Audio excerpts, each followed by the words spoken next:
Moby Dick, or The Whale, by Herman Melville.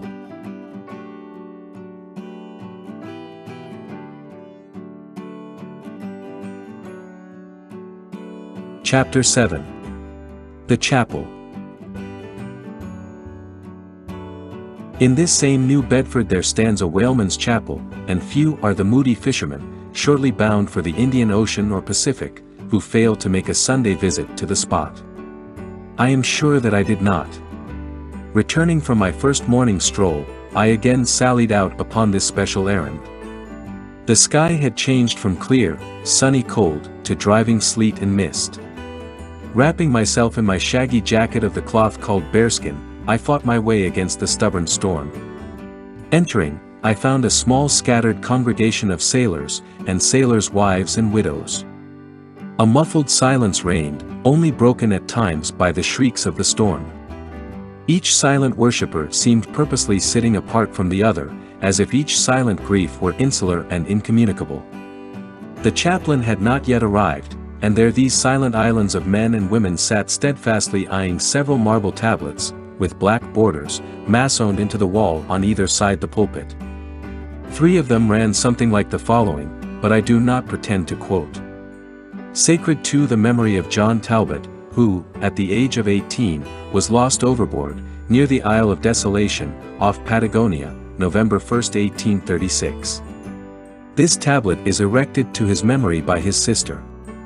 Sacred to the memory of Robert Long, Willis Ellery, Nathan Coleman, Walter Canny, Seth Macy, and Samuel Gleig, forming one of the boat's crews of the ship Eliza, who were towed out of sight by a whale, on the offshore ground in the Pacific, December 31, 1839. This marble is here placed by their surviving shipmates. Sacred to the memory of the late Captain Ezekiel Hardy, who in the bows of his boat was killed by a sperm whale on the coast of Japan, August 3d, 1833. This tablet is erected to his memory by his widow.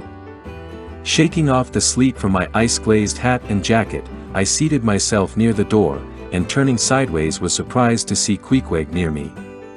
Affected by the solemnity of the scene, there was a wondering gaze of incredulous curiosity in his countenance. This savage was the only person present who seemed to notice my entrance, because he was the only one who could not read, and, therefore, was not reading those frigid inscriptions on the wall.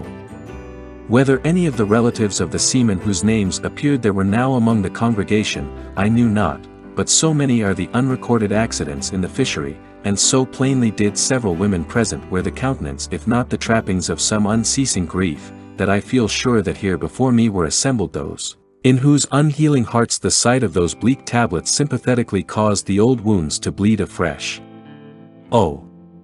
Ye whose dead lie buried beneath the green grass, who standing among flowers can say, Here, here lies my beloved, ye know not the desolation that broods in bosoms like these. What bitter blanks in those black-bordered marbles which cover no ashes! What despair in those immovable inscriptions! What deadly voids and unbidden infidelities in the lines that seem to gnaw upon all faith, and refuse resurrections to the beings who have placelessly perished without a grave! As well might those tablets stand in the cave of Elephanta as here. In what census of living creatures, the dead of mankind are included, why it is that a universal proverb says of them, that they tell no tales, though containing more secrets than the Goodwin sands, how it is that to his name who yesterday departed for the other world, we prefix so significant and infidel a word, and yet do not thus entitle him, if he but embarks for the remotest Indies of this living earth. Why the life insurance companies pay death forfeitures upon immortals, in what eternal, unstirring paralysis, and deadly, hopeless trance, yet lies antique Adam who died 60 round centuries ago, how it is that we still refuse to be comforted for those who we nevertheless maintain are dwelling in unspeakable bliss, why all the living so strive to hush all the dead, wherefore but the rumor of a knocking in a tomb will terrify a whole city. All these things are not without their meanings. But faith, like a jackal, feeds among the tombs, and even from these dead doubts she gathers her most vital hope.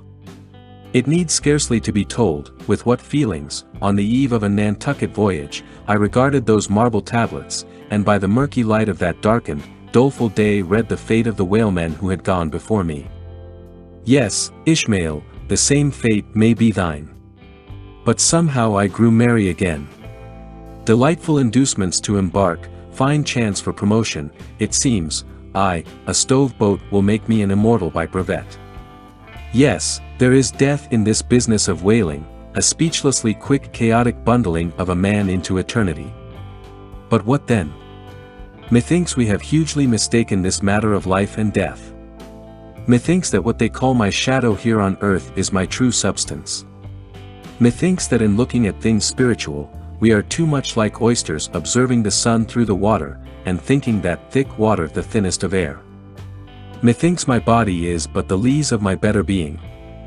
In fact, take my body who will, take it I say, it is not me.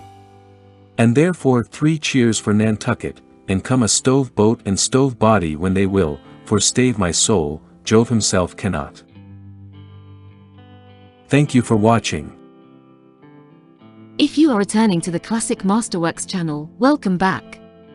If you are new, please don't forget to like and subscribe and hit the bell notification so that you will be made aware of our latest content.